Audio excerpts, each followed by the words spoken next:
Spoštovane gledalke in gledalci, poslušalke in poslušalci, lepo pozdravljeni in dobrodošli v novi epizodi s podcasta. Z vami sem Mateja Trunk-Hrvatin. V zadnjih tednih so kapitalski trgi precej volatilni zaradi geopolitičnih napetosti in negotovosti v globalnem okolju. Hkrati pa se na slovenskem kapitalskem trgu dogaja več pomembnih stvari. Od uvedbe individualnih naložbenih računov do začetka trgovanja z delnicami Vzajemne. Slovenci pa imajo na svojih bančnih računih precej prihrankov, ki pa ostajajo v depozitih. Zato se sedaj postavlja vprašanje, ali lahko te nove možnosti vlaganja nekako spodbudijo več ljudi, da začnejo razmišljati in prav tako tudi zaupati kapitalskemu trgu. Danes se bom o tem pogovarjala z gospodom Vidom Pajičem, članom uprave Ilirika.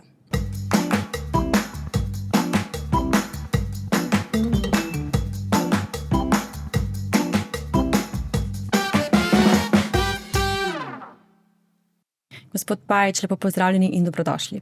Hvala, da me gostujete. Kako ste? Dobro, v dobri družbi je zmeraj dobro. Odlično. Pa pojdiva midva danes kar takoj na najino debato, da bomo malček našim poslušalkam, poslušalcem, gledalkam in gledalcem predstavili zadeve, ki jim bodo morda s tem pogovorom kasneje tudi malček bolj jasne. In eno čisto splošno vprašanje je najprej, kako vi trenutno ocenjujete razmere na globalnem trgu? Dobro vprašanje, zahtevne, ampak ne kritične. Okay. Tako bom rekel, definitivno malo se je pripravljalo vse skupaj, ni nas popolnoma presenetilo, vsaj pri nas smo pričakovali, malo nas je presenetilo, kako hitro se je vse skupaj dogajalo. Je pa zgodba v bistvu dosti poenostavljena v tem primeru. Zdaj sam Iran oziroma cel ta Bližnji vzhod ni pomemben z vidika svetovnega gospodarstva, da bi to bila neka gospodarske velesile. To govorimo, celotna regija ima približno 3% svetovnega BDP-ja. Torej, glede na pričakovano rast, okrog 3% letos svetovnega BDP-ja, to ni neka pomembna regija. Seveda, kje je problem? Problem je v nafti, problem je v gnojilih, ta hormuška ožina. Tukaj pa tako, definitivno mi pričakujemo malo nemira, da rečem, malo iz tega naslova. Kaj pa ne pričakujemo dolgoročnih problemov? Tukaj sta dva razloga. En razlog je, da so v Ameriki letos volitve, midterms, Trumpu ne kaže najboljš in kot vemo, Američani so zelo občutljivi na cene goriva, se mi zdi, da še bolj kot na cene hrane ali pa česarkoli drugega. Tako da tukaj sigurno bo treba stvari hitro urediti. Druga stvar je pa, da tudi Iran se financira z izvažanjem nafte. In zdaj, če bi čisto zaprli hormuško ožino, tudi oni rabijo denar za financiranje vojne, tako da iz tega naslova ne pričakujem tukaj nekih popolnih in trajnih blokad. Ne vidim pa toliko hitre rešitve tega konflikta, kot je komunicirano recimo strani ZDA trenutno. Nasplošno pa, če damo to na stran, svetovno gospodarstvo je dokaj robustno še vedno, pričakujemo rast gospodarstva tudi v razvitih državah, dobički podjetij rastejo zelo dobro, govorimo o dvomestnih številkah, tudi napovedi za naprej so take, tako da zaenkrat nas ne skrbi, smo pa malo previdni glede dogajanja. Se pravi, napovedi so dobri, vendar vseeno previdnost je pa tista, ki je potrebna. Treba je spremljati, ni pa niti blizu še čas za paniko. Ko govorimo o volatilnosti, koliko je po vašem danes na trgih res tudi posledica ekonomskih temeljev in koliko nekako psihologije, se pravi odzivu vlagateljev na negotovost? Zdaj, definitivno je po moje psihologija glavni razlog. Je pa še en faktor, ki bi ga tukaj mogoče omenil, in to je, da vedno več trgovanja poteka algoritmično, torej preko računalnikov.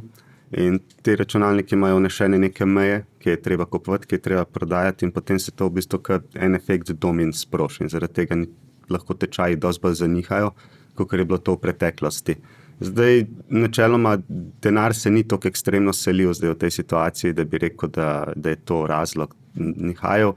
Je pa nihaji so, kot sem rekel, malo posledica tega algoritmičnega trgovanja in pa psihologija. Ljudje se še vedno ustrašijo, ko se nekaj takega zgodi. Mi tudi vidimo pri nas, kadar je nekaj takega, je vedno malo povečano število klicev, kaj se dogaja, kaj narediti, kar pa je recimo vsaj za slovenski prostor zelo pozitivno, da pred leti je bilo samo rad bi prodal, zdaj pa se pojavljajo tudi klici, sem videl, da so cene padle, a je mogoče priložnost za vstop prava. Tako da to pa je nekaj, kar me veseli, da so ljudje dojeli to, da ni takrat čas za paničarjenje, ampak je takrat običajno čas za vstop na trg. Tako da iz tega vidika pa tudi ta volatilnost počasi k nam prinaša pozitivne stvari. Je to neka spodbuda, ja, zagotovo. In tudi nekako bo prišla pod kožo ljudi s časoma. Ja, to je bilo še, če vam rečem, še nekih 5-7 let nazaj je bilo tega praktično nič. Zdaj pa je že kar nekaj klicev ljudi, ki so se navadili malo na te volatilnosti trga z leti in v bistvu vidijo to kot priložnost. Okay. No, zdaj pa, če se nekako bližje premaknemo domov, oziroma bom rekla kar v Slovenijo. V teh tednih se namreč na slovenskem kapitalskem trgu tudi uvaja ena pomembnejših novosti v zadnjih letih, in sicer to so individualni naložbeni računi. V sklopu tega podcasta bova kar uporabljala klatico, to je INR. Gre pa seveda za instrument, od katerega si država in trg obetata več nekako dolgoročnega investiranja in pa seveda tudi več vključevanja majhnih vlagateljev. In se pravi, kaj je z uvedbo individualnih naložbenih računov, se pravi INR-jev, pravzaprav, kaj se spreminja za vlagatelje? Zdaj, po mojem mnenju, to je eden boljših produktov v zadnjih letih. Predvsem, čisto iskreno mislim, da na finančnem trgu po certifikatih je to po mojem najboljša stvar, kar se je zgodila. Država je dala en super ugoden davčni okvir za dolgoročno varčevanje. In to je res nekaj, kar se ljudem splača izkoristiti. Država je opazila, da, mislim, se težko gre mimo tega, da se depoziti povečujejo iz leta v leto. Mi imamo danes praktično 29 milijard samo prebivalci na bankah. In škoda tega je, da če se ta denar ne plemeniti, doskrat realno zgublja vrednost, ker nam ga inflacija počasi nažira. Zdaj, 2-3 leta nazaj, ko smo imeli malo više inflacije, so to ljudje občutili, ampak vemo, da ljudje imamo načeloma malo slab spomin za take stvari in počasi že spet pozabljamo. Vsako leto pride raziskava ven, kako vlagamo, in vse te stvari ponavadijo za dan varčevanja, tudi statistični urad objav. Tam lahko pogledate, recimo za lanske podatke boste videli, ponovno največ sredstev je šlo v depozite. In to ponavljamo leto za letom. Problem tega je, da čisto plastično, če vam predstavim, nekdo, ki varčuje recimo za pokojnino v depozitu, ali pa nekdo, ki se izpostavlja delniškim naložbam, približno 4-krat več bi mogel varčevati v depozitu, da bi na koncu po 40 letih imel isti znesek. In potem imamo mi države, kjer so stopnje varčevanja veliko nižje, ljudje veliko manj privarčujejo, ampak samo zaradi tega, ker boljšo vlagajo, na koncu več ustvarijo, kar je pa škoda pri nas, ker smo načeloma pridni varčevalci, da pol tega denarja ne usmerimo smiselno. In država je to hotela spodbuditi in eden izmed teh ukrepov je INR račun, drugi tak večji je bil ljudska obveznica. Tako da INR račun res predstavlja eno ugodno možnost za nekoga, da vstopi na delniške trge in začne varčevati v nekih stvarih, ki mu bodo dolgoročno koristile. Mogoče samo eno stvar, če izpostavim. Tveganje ni ta nihaj borze, to, kar se pogosto komunicira. Tveganje na dolgi rok je, da vam premoženje realno zgublja vrednost. Torej, da premoženje raste manj, kot raste inflacija. Noben človek si ne želi, da se danes nečemu odreče in potem čez 15 let ne more niti tega kupiti. To ni smisel varčevanja. Smisel varčevanja je, da ustvarimo nekaj več. Nekaj je zdaj tista zlata rezerva, ki jo imamo v redu, ne rabimo plemenititi, ki ima drug namen. Ampak načeloma vsa ostala varčevanja je pa smiselno, da jih plemenitimo. In hvala Bogu, da so tukaj prišle neke spodbude, da se te stvari začnejo premikati. Se pravi, če nekdo prvič sedaj sliši za INR, kaj mora recimo o tem instrumentu nujno vedeti? Kako recimo deluje, komu je dejansko namenjen? Namenjen je vsem, dobesedno vsem. Kar mene preseneča trenutno odziv s trga je recimo, koliko ljudi se je odločilo odpreti to za otroke. To je ena stvar, ki me zelo pozitivno presenetila, da veliko ljudi odpira INR račune za otroke. Imate kakšno statistiko morda okoli tega? Nimamo še čisto točno, ampak vidim po odzivih strank, vidim, ki me stranke kličejo, ki želijo odpreti za otroke, tako da vidim čisto, da rečem po občutku, da je tega zelo veliko, tako da mislim, da bo tudi statistike na koncu to pokazale, bi bil zelo presenečen, če ne bi pokazale. Produkt je res primeren za vsakega, za tistega, ki zna trgovati, ki sam trguje, do tistega, ki nima nobenih izkušenj z borzo, noče sam trgovati, tudi so rešitve INR račun omogoča, da ali trgujete sami, ali recimo mi ponujamo produkt varčevanja skozi ETF-e, kjer tudi mi za vas kupujemo ETF-e, torej ni potrebno spet nobenega angažmaja strani stranke, in pa individualno upravljanje, kjer je v bistvu za aktivno upravljanje, prilagajanje portfelja glede na dogajanje na trgu. In ta druga dva produkta v bistvu ne zahtevata nobenega angažmaja stranke. Mogoče še to, da je tudi davčno stvar tako narejena. Ena stvar je ta, da v bistvu stranka nima nobenega poročanja. Čist vse, kar se tiče davčnega poročanja, uredimo mi. Mi imamo direktno povezavo z davčnim uradom, vse poročamo, stranka nima nobene obveznosti z tega naslova. Niti tako kot pri tradicionalnih produktih, ki vam sicer običajno dobite izračun, ampak ga morate še skozi odložiti na davčno, tukaj je v bistvu vse avtomatizirano. Tako da to je velika prednost in pa ne gre mimo davčnih olajšav, ki so tukaj na voljo. Zdaj, prva velika stvar je, da če ne dvigujete denarja iz računa in ga dvignete šele po 15 letih, ni nobenega davka na dobiček, torej niste obdavčeni nič. Za vmesno trgovanje se ne plačuje davek na dobiček od kapitalskih naložb, ki je recimo za prvih 5 let 25%, in tega davka ni, in pa ni davka na dividende, kar je predvsem za ljubitelje slovenske borze je zelo dobra novica, ker načeloma so dividendni donosi še vedno dobri in se pozna, a mi dobimo 75% te dividende ali pa če dobimo 100% te dividende. Tako da je ta davčni okvir je res super za nekoga, ki želi dolgoročno varčevati. To pa zagotovo. Se pravi, omenjali ste 15 let, se pravi, še lahko samo malček več o tem poveste, kaj to pomeni? To pomeni, da do 15. leta, če dvignemo denar lahko dvignemo jutri. Ni noben problem, če smo ga danes položili, ga lahko jutri dvignemo. Dobički do 15. leta so obdavčeni 15%. Kar je še skozi bolj davčno ugodno, kot je recimo za večino časa varčevanja zdaj v drugih produktih. S tem, da tudi do 15. leta vso trgovanje, vse, kar je narejeno, preden se denar dvigne z računa, ponovno ni obdavčeno. Torej, če vi kupite delnico A, prodate z dobičkom, ne plačate davka na ta dobiček, lahko celoten znesek reinvestirate recimo v delnico B. Tako da to je taka velika stvar. V vmesnem času, tako kot sem rekel, če dvignete pred 15 leti na tisti del, kar je bilo ustvarjenega dobička, plačate 15% davek. Ni problem, lahko je več vplačil, se pa vsakič z izplačilom ponastavi števc. Torej, ko dvignete, če dvignete po 15 letih, vam potem ponovno začne teči 15 let, da imate spet davčno stopnjo nič.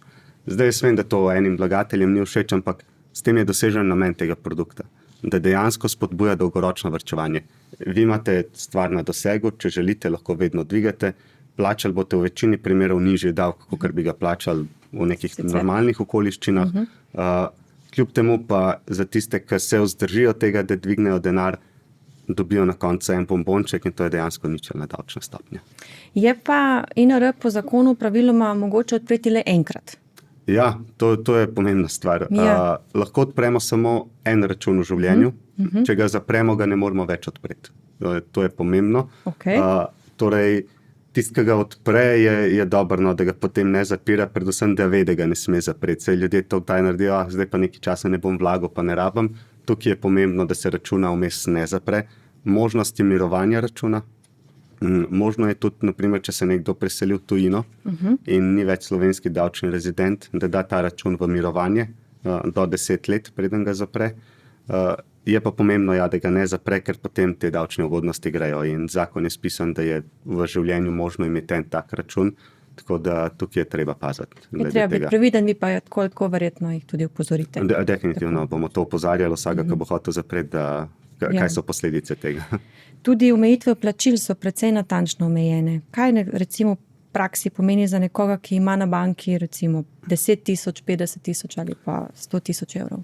Zdaj, omejitve plačil so dane tako, da je prvo leto omejitev 20 000 evrov. Potem pa lahko vsako dodatno leto vplačujete 5 000 evrov, da rečem, na ta glavni račun in pa še 5 000 evrov na poseben slovenski podračun, kjer bo mogoče kupovati naložbe, ki kotirajo na Ljubljanski borzi. Skupno vplačilo je pa tudi omejeno na 150 000 evrov. Zdaj, tako, to so zaenkrat pravila taka, ki so. Jaz celo tukaj sem optimist, da se bo to z leti izboljšalo. Ne pričakujem, da bi se odpravili letni limiti, pričakujem pa ta zgoren limit, da bi se odpravil. Ravno zaradi tega, ker vidim zdaj, da ogromno ljudi za otroke odpira in je prav, da pol tudi oni lahko to koristijo in sami nalagajo noter. Ampak zaenkrat pravila kot so 150 000 evrov limit, 20 000 evrov prvo leto in potem vsake naslednje lete 5 000 evrov plus še 5 000 evrov možno dodatno na poseben slovenski podračun. Bi mogoče še karkoli posebej podarili pri stroških, kje morda začetniki, ko odprejo račun, najpogosteje morda spregledajo, da pa recimo vlaganje ni samo neko vprašanje donosa, ampak je tudi neko vprašanje provizij, hrambe in morda tudi kakšnih drugih obveznosti. To je pomembno vprašanje, ker se mi zdi, da se ga mi celo malo premalo zavedamo v Sloveniji. Stroški lahko drastično vplivajo na vaš donos. Je ena taka zelo pomembna postavka, ki je dostikrat spregledana. Zakaj? Mogoče zato, ker se v naši glavi ne zdi zdaj, 2, 3, 4% vse nekako sprejemljivo. Sam, ko mi to enkrat damo v kontekst, da je recimo nek pričakovan donos na borznem trgu 10% letno v povprečju, potem pa te številke ratejo zelo velik delež tega donosa. Potem pa, ko govorimo o 20, 30, 40% donosa, pa ljudje razumejo, kaj to dejansko pomeni. Tako da produkti na INR-ju so stroškovno zelo ugodni. To je eden redkih, vsaj kar je sem res lepih primerov sodelovanja, da rečem in gospodarstva in države. Država je dala en super okvir, finančno, davčno zelo ugoden, mi smo pa dali neke produkte, ki so dejansko stroškovno zelo ugodni. Tako da tukaj recimo so provizije veliko nižje kot pri klasičnem trgovanju, ni stroško odpiranja računa, ni stroško vodenja računa, recimo mi imamo strošek za vrčevanje v ETF-ih je 0,6% našega stroška, tako da to je v bistvu res tako zelo ugodno, plus recimo 0,12% trgovalna provizija, kar je minimalno. Tako da to je v bistvu res stroškovno ugoden produkt in primeren tudi iz tega vidika, ne samo, da nam omogoča davčno neke odpustke, ampak dejansko tudi sami stroški računa so zelo ugodni in primerni iz tega vidika, tudi za nekoga z manjšim zneskom. Zdaj nekdo, ki ima 100 000, 200 000 evrov, mu je vsem zdaj, je strošek 20 evrov ali 100 evrov, mu ne igra neke vloge. Nekdo, ki varčuje pa 100 evrov mesečno, je pa pomembno, ali je strošek zdaj 10 evrov ali je strošek 0,6 evra ali pa 0,7 evra. Tako da tam pa je pomembno. Kaj pa prenos računov, recimo, kot ste prej omenili, starši odpirajo za otroke. Kako pa je potem s temi prenosi, ko so otroci enkrat dovolj stari, da lahko sami upravljajo recimo s tem? To je tako. Če je otrok mlajši od 15 let, mora račun odpreti oba dva starša. Če je starejši od 15 let, pa še vedno mladoleten, ga lahko odpre z enim staršem in potem, ko je polnoleten, je ta račun njegov. Tako da, ja. Enostavna logika. Zakon pravi, da je takrat razumem, smo odgovorni, tako da ja. potem je stvar dogovora doma v družini naprej, da tako rečem. Med uporabniki recimo prenos, da bom rekla, jaz odprem račun, pa nekdo, ki ga poznam, odpre račun, pa da potem jaz prenesem svoj račun na njega. Ne, to žal ni mogoče. To žal ni mogoče, teh prenosi niso možni. Prav tako niso možni prenosi, da bi vi zdaj imeli recimo 100 delnic Krke in bi rekel, ok, zdaj bi pa jaz to rada prenesla na nek navaden svoj trgovalni račun, to ni možno. Načeloma iz računa gre samo denarna sredstva in na račun grejo samo denarna sredstva za eno samo izjemo in to je Vzajemna. Vzajemna je v bistvu edini vrednostni papir, ki ga je možno prenesti na račun, kot trgovalni klasičen, kot tudi na INR račune. Je pa tukaj samo eno stvar treba opozoriti, ker sem zdaj opazil, da so nekateri bili zelo pridni in so takoj prenašali delnice na svoje trgovalne račune klasične, zdaj pa želijo to prenesti na INR račun, to pa žal ni možno. Ko je enkrat prenešena delnica, je ni možno potem spet prenašati naprej. Lahko pa jo v osnovi prenesete iz KDD-ja na INR račun, to pa je seveda omogočeno. Ok, mogoče o tem še malce kasneje tudi, pa zdaj, ko ste že tudi omenili Vzajemno, pa morda greva tudi sedaj na to temo, namreč To je zdaj seveda tudi ena noviteta, se pravi, na Ljubljansko borzo so prišle delnice Vzajemne, kar seveda tudi pomeni veliko novih delničarjev. In seveda tudi veliko takšnih ljudi, ki se pa s kapitalskim trgom nekako prvič tudi srečujejo v življenju. In morda, če pogledamo nekoliko širše, imajo vse te novosti morda in skupen imenovalec. Namreč politično-ekonomski cilj je tudi, da bi se vsaj del denarnih prihodkov, ki danes večinoma ležijo v depozitih, kar sva že tudi prej ugotavljala, da se postopoma preusmeri tudi v kapitalske instrumente. Ob tem pa seveda je dobro, da bi bil sistem za vlagatelje tudi čim bolj preprost in seveda s tem tudi mislim varen. In se pravi, delnice Vzajemne so začele kotirati na Ljubljanski borzi. Podjetje ima približno 445 tisoč delničarjev, če imam prave informacije. In kako pomemben dogodek je recimo to seveda za slovenski kapitalski trg? To je po moje pomemben dogodek, zato ker če drugega ne spodbudi ljudi, da morajo razmisliti, kaj s tem narediti. Marsikdo se prvič srečuje z neko delniško naložbo prav zdaj, ko je postal solastnik Vzajemne. In iz tega vidika je to meni grozno všeč. Tukaj niso milijonski zneski, ampak je pa pomembna stvar, ker pa je vsem toliko velik znesek, da ljudje ne bodo vrgli, ne vem, zdaj 100-150 evrov kar stran. In vsem začnejo razmišljati o tem, kaj narediti. A je mogoče čas, da je še kaj drugega odprem zraven. Tako da meni iz tega vidika mi je to grozno všeč, da se je to zgodilo, da se to dogaja, da ljudje odpirajo, da razmišljajo o tem.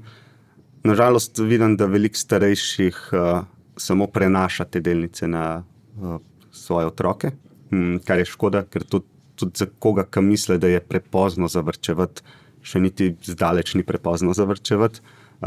Plus tega imamo različne oblike varčevanja, od bolj varnih do mogoče bolj tveganih, kot so delniške. Tako da to mi je malo žal, da so eni tako zelo lepo, da pač podarijo otrokom, ampak škoda, da sami niso malo več časa namenili razmišljanju, kaj narediti z naložbami v tem smislu. Je pa dobro, da se to dogaja.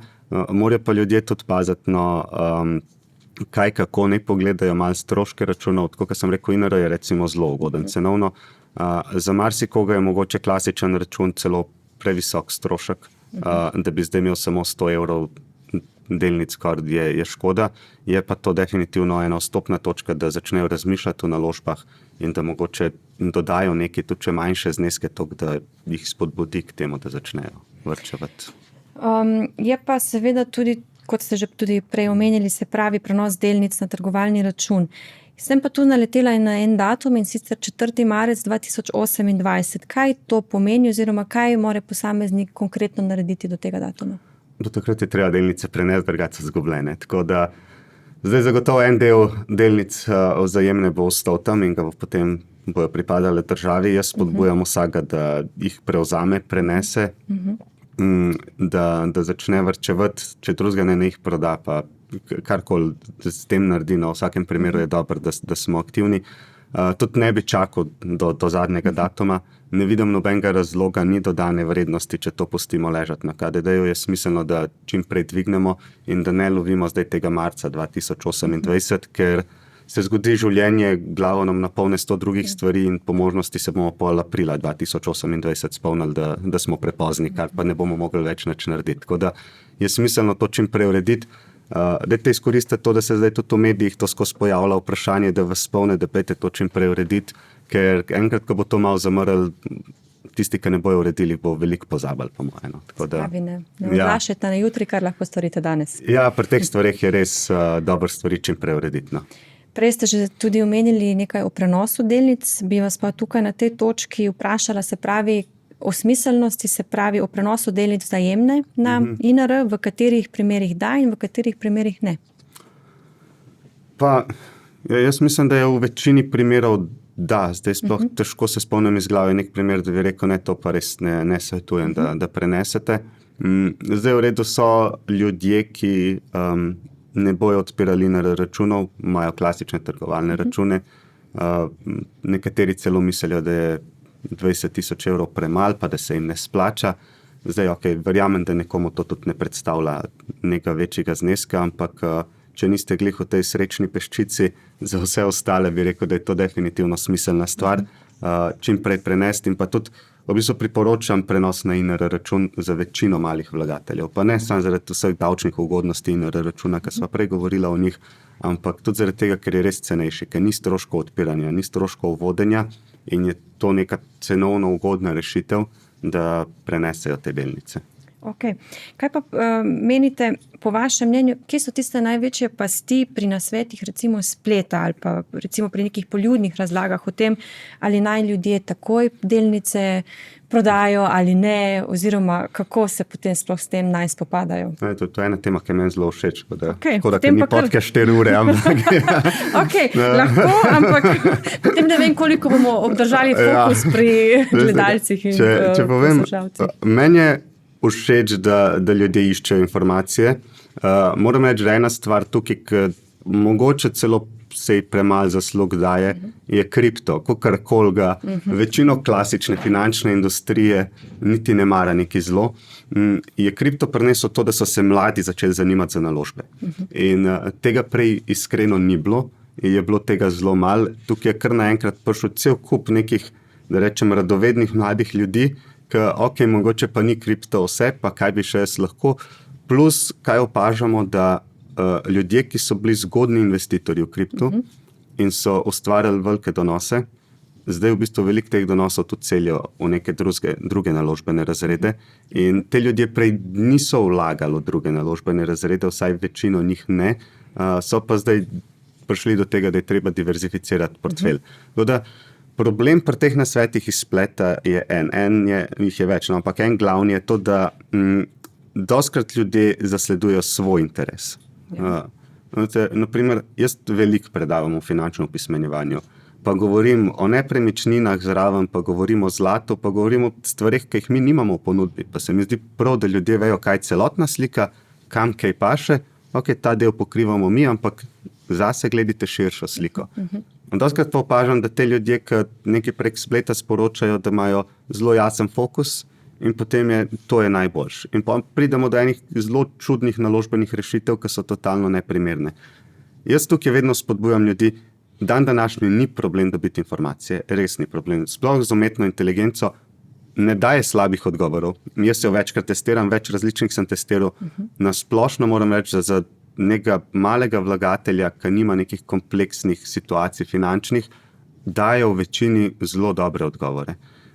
Boljš kot večino nekih finančnih influencerjev, ki nimajo nobene strokovne podlage, nimajo nobene praktične podlage, imajo neko množico, ki jim sledi, videli so prostor, ki je sorazmerno prazen še skozi in zdaj ga probajo zapolniti z nekimi svojimi vsebinami, ki so dostikrat neki na hitro iz interneta pobrane. In pa pridemo do enih rešitev, ki vidim po zasnovi, da prihajajo dostikrat iz recimo ZDA, ki je čist drug sistem, kot pri nas. In potem, imamo pri 60-ih moraš biti samo v zelo varnih naložbah. Če je to vse, kar ti imaš. V Sloveniji ljudje zaenkrat še prejemajo pokojnino. In naprimer, potem pogledamo te starejše vlagatelje, vidimo, da se tega portfelja zelo malo dotikajo. Da v bistvu živijo od pokojnine. A je res treba, da so tako konzervativno zdaj naloženi? Seveda bolj konzervativno, kot pri 30-ih, ampak ni pa to vse. Dostikrat se pozablja, naprimer, glih pri starejših, neka pogojna pričakovana življenjska doba. Pričakovana življenjska doba za nekoga, ki se rodi, je lahko recimo 75, ampak za nekoga, ki pa že doživel 60 let, je pa bliže 85 kot teh 75. Ne? In to ljudje dostikrat pozabljajo. Pa dajo neke splošne generične nasvete, ki niso dejansko aplikativni za vse. Predlagajo stvari, ki so vroče, da rečem, ki so zanimive, ker se v njih govori, ni pa resne analize ozadaj, kaj kopati. In pa noben ni za nič odgovoren. Mi odgovarjamo, imamo licence, imamo vse živo, moramo paziti, kaj komuniciramo. Prek spleta se dostikrat komunicira vse živo, brez nekih pametnih razlogov, ali pa tudi kripto. Se komunicira neke kriptosredstva, ki nimajo nobenega smisla, roko na srce, ki lahko super poskočijo in potem padejo dol. Žalostno je, da je to na kripto še skozi dovoljeno delati, ker če bi take stvari mi na borzi delali, to je v Ameriki 20 let zapora. In so ljudje tudi že šli v zapor za take stvari. Na kripto vse to lahko izvajaš brez problema. Tako da nasplošno jaz bi tukaj priporočil samo to, da naj se ljudje pozanimajo, kdo daje te nasvete. Če lahko malo raziščejo, kdo je ta oseba, kaj je njegovo ozadje, zakaj to govori, kar govori. Ne probajo biti kritični, to vedno pravim, tudi če zbirajo sami naložbo. Dajte poiskati enega, ki se ne strinja z vami. Sej ne pomeni, da morate zdaj prestopati v njegov tabor, ampak mogoče vam bo odprl obzorje za določene stvari, ki vi niste pomislili na njih. Pa lahko rečete, ok, to pa jaz ne vidim tako, ali pa ok, super, na to pa nisem pomislil, moram biti res malo bolj previden. Tako da ne iskati nekoga, da si boste kimali pol v gledalu, ker je to nobenega smisla nima, pa dajte res pogledati, kdo so te ljudje, kaj je njihovo ozadje, iz kje izhaja ta njihova avtoriteta, da to govorijo. Ker samo to, da imajo veliko sledilcev, samo po sebi še ne pomeni nič. Tako da je zelo na kratko, da ne porabiš 4 ure. Ja. Zagotovo. Se pravi, ljudje se morajo prej dobro osveščiti okoli tega, biti kritični in boljše seveda v vsakem primeru dobiti več mnenj okoli tega, da potem se ne zaletijo v nekaj, ampak imajo pametne naložbe. Če lahko samo še to dodam, da se dobiti ogromno nekih stvari, ki so dobre, ki jih inštitucije pripravljajo, pa niso vedno reklamne. So dogodki, ki so organizirani tudi strani države, strani borze in take stvari, ki so res v redu, kvalitetne stvari in tam se lahko veliko naučite. Vedno pa morate biti malo kritični do stvari. Pa dajte gledati, prosim, to moram še povedati. Najbolj me zmoti, ko vidim neke grafe odsekane na najbolj čudne datume možno. In bolj prikazujejo, lejte, to najbolj raste od vsega. Jaz za vsak naložben razred lahko en graf tako odrežem. Ampak če vi vidite, da je graf odrezan, 7. novembra 2018, zakaj bi tam začel rezati graf? To nima nobenega smisla. Dajte pogledati čim bolj dolgoročne grafe. Jaz, ko predavam, dostikrat uporabljam 120-letne grafe. Jaz vem, da noben ne bo za 120 let vlagal, ampak dobimo pa realno pričakovanje za nek naložben razred. Mi pol vemo, kaj se dogaja s tem naložbenim razredom. Vemo lahko, naprimer, zlato je super dodatek, ampak mi smo v zgodovini 20 let, ko zlato ni nič naredil. Pa smo imeli 30-letno obdobje, ko ni nič naredil. Mi smo pa obdobje, ko je super delo, ampak moramo vedeti približno, kako grejo te cikli, kaj je realno za pričakovati, koliko bojo dolgi te cikli, da mi lahko pol primeren del sredstev tudi namenimo v to, da nismo pretirano izpostavljeni enemu naložbenemu razredu, ki ga dejansko ne poznamo, zato ker en čuden graf za zadnja 3 leta dobro kaže. Tako da to je še ena stvar, ki bi jo poudaril. No dobro, si bodo poslušalci zagotovo zapomnili. Kaj pa zanimanje vlagateljev za ljudske obveznosti, ki jih tudi država izdaja v zadnjih letih? Katere recimo novosti prihajajo s 3. izdajo? Zdaj, kar se tiče ljudskih obveznic, meni je tukaj malo žal, da zanimanje po številu vlagateljev pada. Se mi zdi dober produkt, se mi zdi dobra rešitev, predvsem za res konzervativne vlagatelje. Zakaj pa pada? Kaj imate po vašem? Moje mnenje je, da pri prvi izdaji je bilo veliko govora o tem. Veliko je bilo medijske promocije, veliko se je o tem govorili.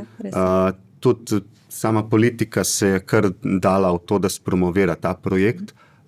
Zdaj ta izdaja pada, malo pred volitvami je jasno, da so druge obveznosti, ampak nasplošno mogoče bi bilo treba malo več o tem govoriti, ker nismo še toliko daleč na slovenskem trgu, da bi ta zavest pri ljudeh rasla. Ko se pogovarjate z ljudmi, ogromno jih ne razume obveznice, ne vejo, kaj obveznica pomeni, ne razumejo mehanizmov obveznic in je normalno, da si prestrašen, da te je strah nečesa, kar ne poznaš. In mogoče tukaj vse malo več o tem govoriti, malo več časa nameniti temu, da bi ljudje razumeli, da je to zelo dobra alternativa za njihove depozite, ker depoziti pač imajo donose, kakor jih imajo in ljudje morajo razumeti, da še dolgo ne bo boljš. Zato, ker banke, kakorkoli se to čudno sliši, ne rabijo vašega denarja. Ja. Banke rabijo ljudi, ki so kreditno sposobni in ki želijo vzeti kredit. Njim te strani primanjkuje. Ne primanjkuje jim ljudi, ki bi hoteli depozite imeti pri njih. In posledično so pač donose na depoziti nizke. Za moj okus je to bolj varno, kot vsak depozit na banki. Jaz osebno bolj verjamem v državo, kot kjerokoli banko. In pa tudi vemo iz zgodovine, so države propadale. Načeloma so se obveznosti, da rečem, dedvale. In so potem novo nastale države prevzemale te obveznosti in jih poplačevale. Kar v primeru banke ni vedno taka stvar, sploh, smo zaščiteni do teh 100 000 evrov, ampak recimo, kar so višji zneski, tukaj jaz veliko bolj verjamem v ljudske obveznice, kot v depozit. In če se vrnem, katere novosti prihajajo sedaj s tretjo izdajo? Zdaj bo v bistvu možno tudi mlajšim vpisovati. Prej je bilo zahtevana polnoletnost, tega zdaj ne bo več. Zdaj videli bomo, kakšna bo obrestna mera, ni še čisto dokončna. Zdaj indikativna je tam 2,6, jaz tukaj celo glede na pretrese v zadnjem času pričakujem, da bomo pred izdajo celo dobili še malo boljšo ponudbo strani države.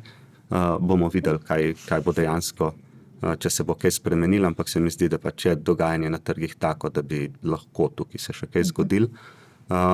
Tako da to ostaja limit 250,000 evrov, tako kot je bil prej. Minimalni znesek je pa 1,000 evrov, no, to je pa tudi treba poudariti, da zdaj nažalost 100 evri ne morete vstopati noter. Tako da, Dobro, so omejitve, ja, tako kot so v bistvu bile, kar se tega tiče, se ni spremenilo. Jih je pa mogoče vpisati tudi preko INR računov? Tudi to, je pa tukaj potem limit 20,000 evrov, to je treba poudariti. Aha, ok, se pravi, to potem dodatno poveže oba instrumenta, kako potem to Zdaj deluje? Prednost je, če ljudske obveznice vpišete na INR račun, da potem ta donos ni obdavčen. To, kar smo prej govorili. Zdaj pa ljudskih obveznicah je treba povedati, da se štejejo v bistvu kot depozit z vidika davka. Kaj to pomeni, da do 1,000 evrov donosa ni obdavčenega. Zdaj, če imate vi že nek donos na depozitu, potem gre to vse v skupno maso.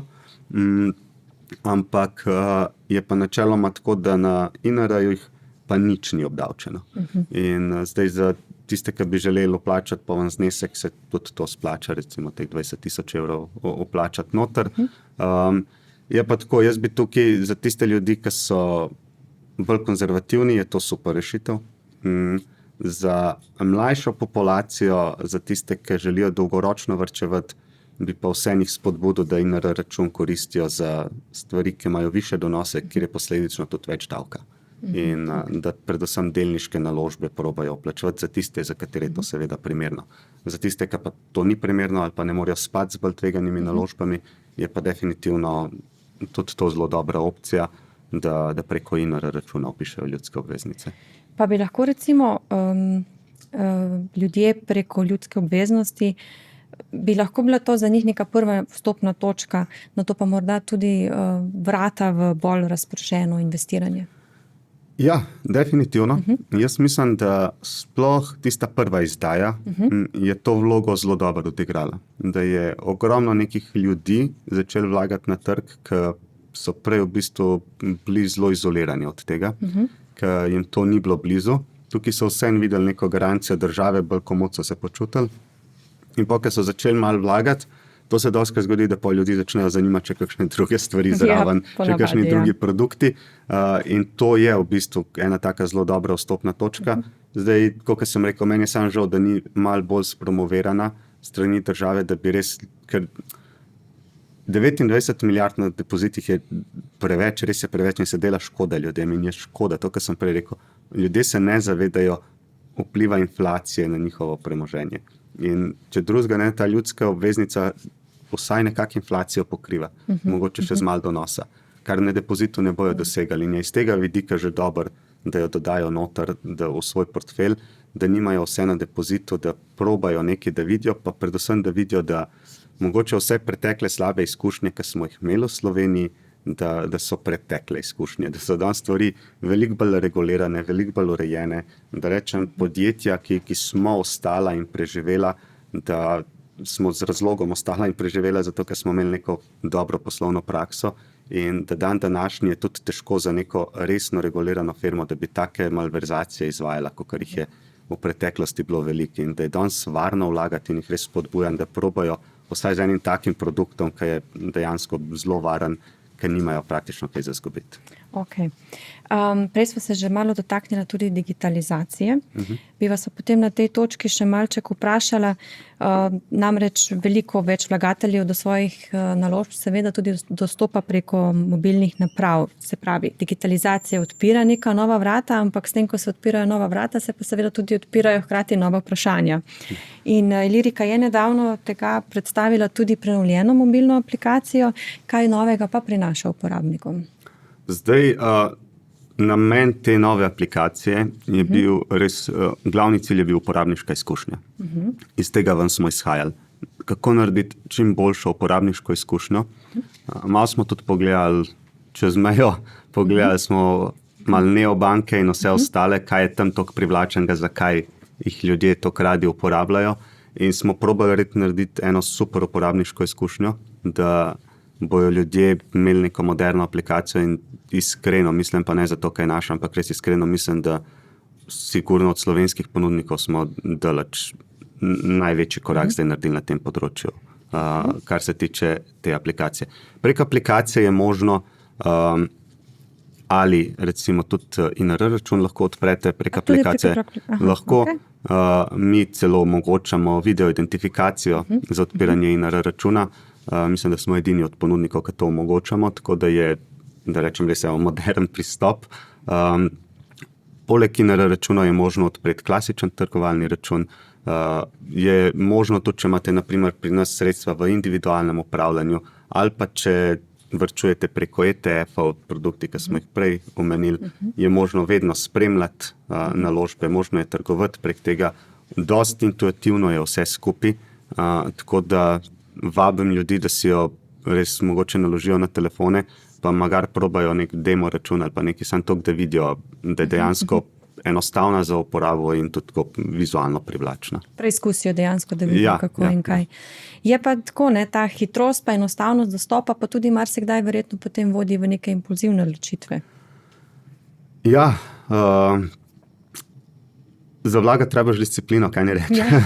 Zdaj, ta prvi del discipline je pri tem, da redno nakazujemo sredstva na račun.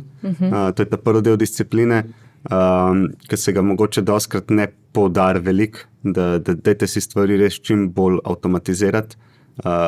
Drastično pada količina vplačil pri tistih, ki nimajo trajnikov, pa rednih varčevalcih. Tako da zgodi se življenje, vse živo nas zanese, dajte res, ko varčujete na začetku meseca si odtrgati, to je najboljša stvar. Če se pa vrnem direktno na trgovanje, potem je pa problem je, kdaj ljudje panično odreagirajo. To, kar so prej govorila. Psihologija, ustrašijo se. Kaj imamo Slovenci še en velik problem? Imamo velik problem, da ne znamo diverzificirati naložb. Slovenci smo navajeni k temu, da kupimo eno naložbo, mogoče dve naložbe in to se nam zdi že, če imamo 4, je to ogromno. Ekonomska teorija finančna je zelo jasna glede tega. Mi rabimo minimum 20 naložb. Tam 30 je nek higienik, recimo. Več kot 50 jih ne rabimo, ampak pa vemo, kje so slovenski portfelji na tej neki premici, pa kaj je tisto, kar teorija pravi, tukaj si nekako na univarni strani, na nekem normalnem portfelju. In problem imamo pol, ker ta delnica pade, se ljudje ustrašijo in pol panično prodajajo. Kaj kažejo vse empirične raziskave? Da ljudje, ki zelo veliko trgujejo, v povprečju zaostajajo za tistimi, ki malo trgujejo. Neki so trgovalni stroški, neki so pa tudi te panične odločitve, ker ljudje se ustrašijo, preden pride informacija do njih, preden vse oni sprocesirajo, se odločijo, ponavadi je že ta glavni del pad samim. In drug problem je pa pol, da preden nazaj vstopijo v naložbo, je pa tudi ponavadi že cel odboj mim. In pol 2-krat zgubljajo. In imamo kar nekaj primerov, jaz sem spoznal ogromno ljudi, ki so to zelo veliko delali in so rezultati grozni bili na koncu. In so bili ljudje investirani v pravih delnicah. To še najhujše, so imeli dober produkt, so bili pravilno investirani, ampak so tokrat skakali ven pa not, da na koncu niso po 10 letih praktično nobenega premoženja resnega ustvarili in to je škoda. Je pa tako, zdaj za tiste, ki sami trgujejo, je normalno, da malo bolj aktivno trgujejo.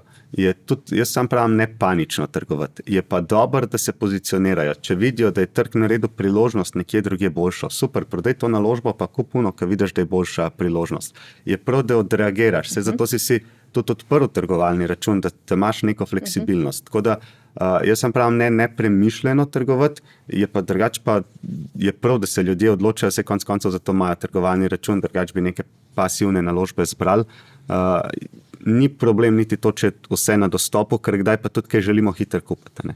Tako da ni vedno samo stvar prodaje, ampak kdaj nekaj vidimo, ok, super se dogaja, zdaj želim to kupiti in je pa iz tega vidika tudi dobro, da je vse digitaliziran pa dobro. Tako da pozitivne in negativne stvari. Ja, je pa treba imeti disciplino, pa se predvsem držati svoje strategije. To je glavno.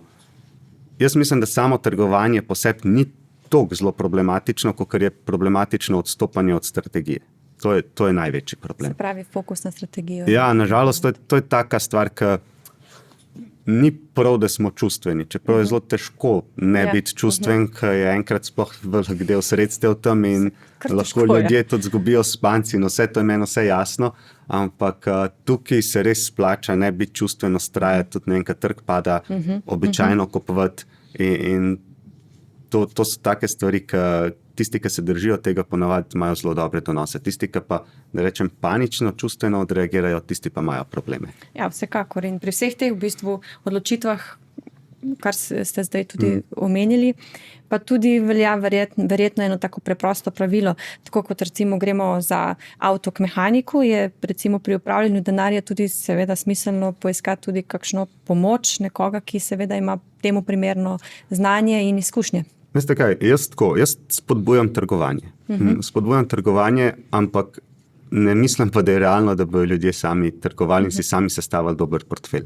Meni je všeč, da nekdo za svojo zabavo, da rečem, kup kakšno delnico, da malo sam proba, da se malo sam igra, ampak dejstvo je, da večino donosov je slabših kot profesionalno upravljanih portfeljev.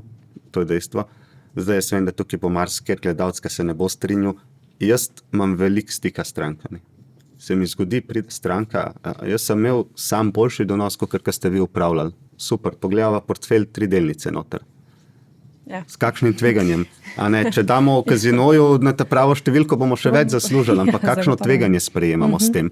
In veliko ljudi je pa, ki se pa bojijo upravljati, in za tiste je pa sploh dobro, da začnejo, pa da prepustijo nam. Da mi imamo res cel kup produktov od individualnega upravljanja, ki je mogoče za malo bolj zahtevne stranke, do nekih čisto poenostavljenih produktov, kot sem prej rekel, varčevanje v ETF-ih, ki je cenovno ugoden produkt, praktično za vsega od 50 € naprej lahko varčujete. In za te ljudi je to super produkt, važno je, da se začne. Če malo se sami igrajo, to mene ne moti, ni pa najbolj, da vse sami upravljajo sploh. Tisti, ki nimajo dovolj znanja, pa kot smo prej rekli, spremljajo neke influencerje, ki imajo priporočila ne vedno optimalna in iz tega vidika je dobro, da veliko strank imamo, tako bom rekel, veliko strank imamo, ki imajo del sredstev pri nas v upravljanju, del sredstev pa sami neki upravljajo. In to je meni čisto v redu, ker tudi ljudje mogoče kdaj bolj razumejo naše delo, če sami še malo zraven naredijo, razumejo, kaj to pomeni. Upravljanje je tak posel, ki to ne moč 8 ur delati. Ja, zagotovo. To je 24/7. Pač vsaka stvar, ki se zgodi, vpliva na trg, ne vem, se je zgodil za vikend Iran. Jaz sem vedel točno v ponedeljek, kaj bojo prvi maili, koga bom klical, kaj bomo napisali, kaj bomo komunicirali. To je pač stvar, ki jo moraš skozi spremljati, ki moraš skozi vedeti, kaj se dogaja, kaj se odločati, imeti te stranke skozi v mislih in marsikdo, kljub svoji želji, da bi vse to delal, dejansko nimaš časa v življenju. Poleg službe, poleg družine, poleg nekih hobijev, se še temu posvečati v zadostni meri. Tako da iz tega vidika je mogoče dober neka kombinacija. No. Tako. Kot ste že omenili, se pravi, že med pogovorom so ogromni zneski, ki jih imajo Slovenci na depozitih, se pravi, smo varčevalni narod, raje varčujemo na tak način, kot pa nekako investiramo. Zakaj je po vašem mnenju tako? Zakaj je še vedno toliko nekega nezaupanja do kapitalskega trga? Je to, kot sva že sicer vmes tudi malček ugotavljala, včasih je neznanje, včasih je strah, je pa morda tudi kakšna slaba izkušnja iz preteklosti? Definitivno slabe izkušnje iz preteklosti. Mi imamo 2 temeljna problema. En problem je pač, da smo imeli nek drug sistem države, kjer neko prosto gospodarstvo in to, da rečem, ni bila glih neka pomembna tema oziroma neobstoječe v večini primerov. Nismo se učili temu, noben nas ni nič navadil. In posledično ljudje nimajo znanja. Potem pa ljudje imajo željo zaslužiti, včasih malo v tej želji celo pregorijo in zbirajo stvari, ki ponujajo dobre zaslužke, niso pa to realni zaslužki. In potem smo imeli posledično, ker je tukaj veliko neznanja, malo smo si želeli ustvariti kaj več, smo imeli ogromno nekih slabih zgodb, kjer so se ljudje grozno opekali. In veliko teh je bilo dobesedno kriminalnih, veliko je bilo pač nek splet nesrečnih okoliščin. Imeli smo NKBM, ki so ljudje zaupali državi, če minister je zase kupil, super, to pač ne more iti drugam kakor navzgor, pa so se grozno opekali. Kaj je posledica? NLB je bil super priložnost za nakup. Pa se je veliko ljudi bali. Jaz sem lahko povem iz prve roke, jaz sem imel doma z očetom to debato. Sem rekel, pet kupiti zase, da ne bo NKBM. Ne, to je druga zgodba, ampak ljudje enostavno tistega pičkača se boji vrvi. In problem tega je, da ni v sistemu izobraževanja praktično nič na to temo povedanega. Ljudje pridejo iz fakultete, nimajo osnovnega pojma o financah.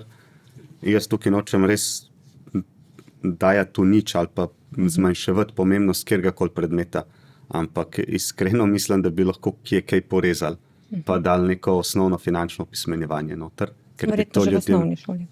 Že. Moje izkušnje so sicer take, da najbolj dovzetni ljudje ratujejo konec srednje šole in potem imamo še en velik skok fakultete.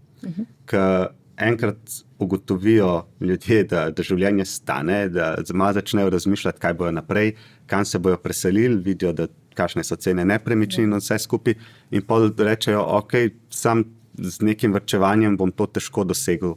Kaj so opcije. In vidim, da takrat zelo radi poslušajo, so zelo odprti za to, da jim nekdo nekaj pove na to temo. Tako da definitivno že v osnovne šole, vsaj tiste najbolj osnovne stvari in potem mogoče malo v srednji šoli in pa na fakultetah, tudi če je to fakulteta za karkoli, za ne vem, umetnost, karkoli, sploh ni pomembno.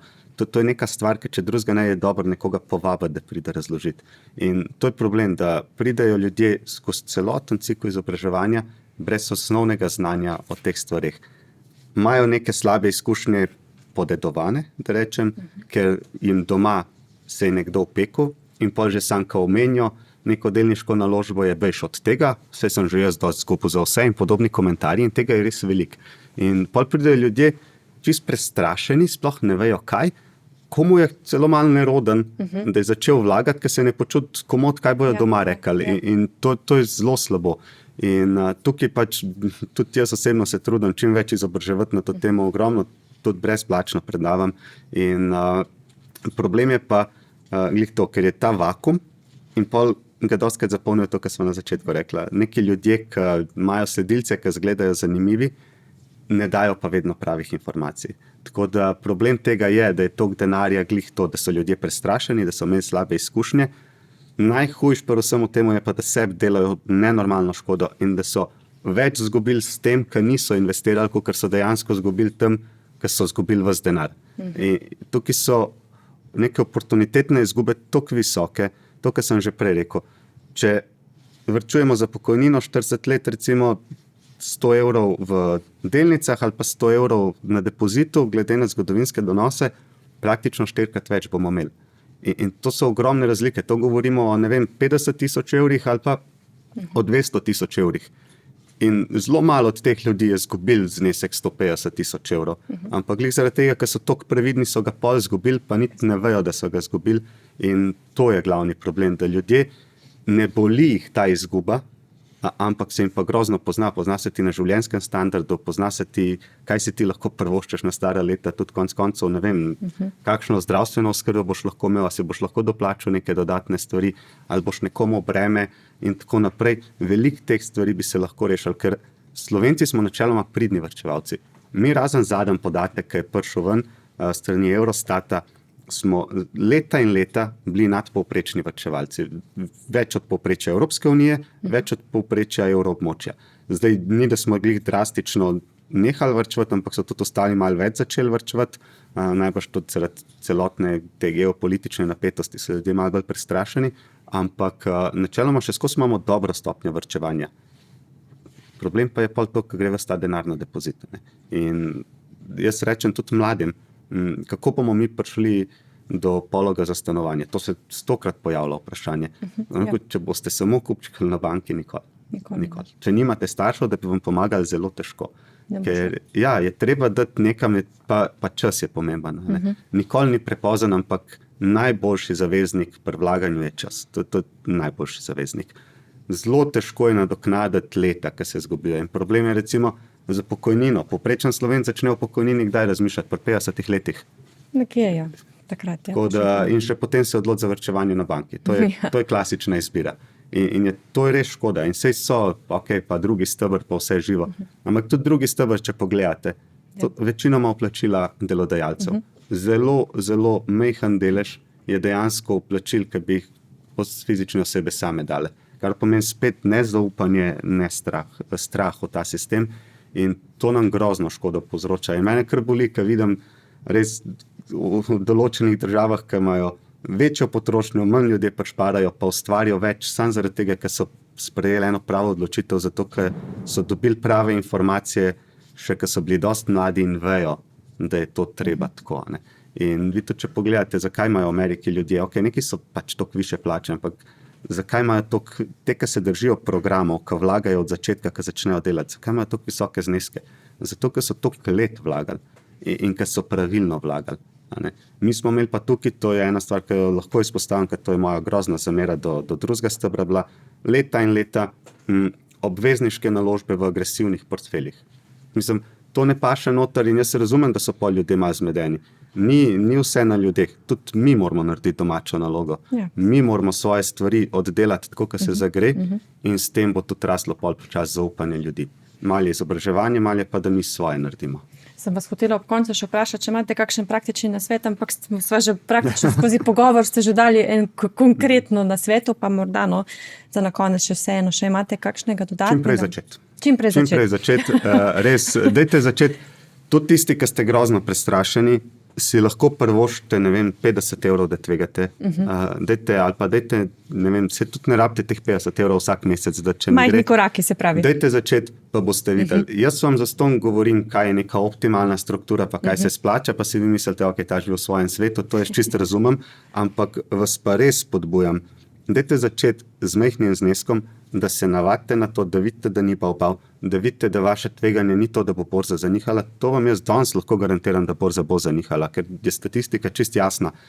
Približno od leta pa pol do 2 let se nam zgodi 10% padec, pa tam na dobra 3 leta pa pol se nam zgodi 20% padec, pa nič narobe s tem, oziroma imamo, ampak se vse. Nič narobe s tem, morate se pa navaditi s tem živeti. In zato je dobro, da začnete z majhnim zneskom, pa ko boste videli, se je padel, pa se je pobral, nič narobe, pa pol boste še enkrat videli, pa boste tretjič rekel, zdaj pa padel, mogoče bom še kaj doplačal in tako naprej. Sam treba je začeti, treba je to sneženo kepo začeti valiti in to je glavna stvar, res, da se čim prej začne, ker teh let, ki jih izgubljate s tem, ker razmišljate o tem in ker ste prestrašeni, vam ne bo noben nadoknadil. Se pravi, možnosti za investiranje je danes dejansko več kot kadarkoli prej, potrebno je samo razumeti zadevo in zaupati. Tako. Gospod Pajič, najlepša hvala za vse vaše razlage in vaš obisk. Hvala vam, da ste me gostovali. Drage gledalke in gledalci, poslušalke in poslušalci, hvala, da ste bili z nama. Upam, da je bilo povedanega vsega dovolj. Drugače pa, kot je naš gost večkrat tudi omenil, dajte se pozanimati, brati, pokličite in se dejansko nekako v to smer finančne pismenosti izobražujete, namreč sedaj je vaš čas. Lepo se imejte in ne pozabite, bodite vedoželjni in ostanite informirani. Do naslednjič.